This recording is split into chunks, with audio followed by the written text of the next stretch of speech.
Sometimes you go nuts.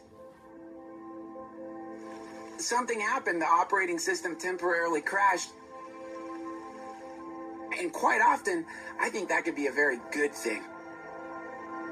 I think that having your personality or your ego crash can often mean that you were trying to be somebody that you aren't. Some people are accountants, they're wearing suits and their ties on tight, and they're organized and disciplined, but inside they're probably painters. They want to paint day-glow mountains down at the beach. That's what they really are. But their daddy or their mommy wanted them to be a good little businessman. So they became this thing that's the opposite of what they are. And they hold up this thing. They're always working to hold up this giant tail feather. Their arms start shaking. Suddenly their friends are like, you turned into someone that I've never met. I don't even know who that is. It's like, no.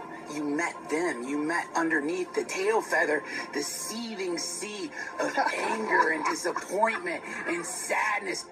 That you met that thing that they're trying to avoid by looking up at this mask that they're holding up to the world. But that seething sea of disappointment, anger, and sadness, that's where it's at, man. You got to go into that thing. And for some people, the only way they can go into that is by having a full-scale nervous breakdown, because then they can have permission to dive into that awful vortex of darkness, because underneath that vortex of darkness is paradise.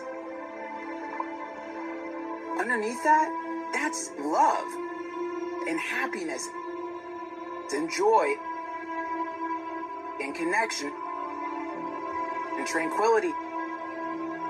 And everyone thinks that the way to get to that point is by avoiding this awful black forest that surrounds the Garden of Eden, which is inside everybody. It's inside everybody. It's there. It's there. Until you address the internal structures that you haven't acknowledged, you're always going to go back to that place where you find yourself morose and depressed and angry, and you don't know why. You always go back to that place until you sit with the sadness inside of you. You have to do that.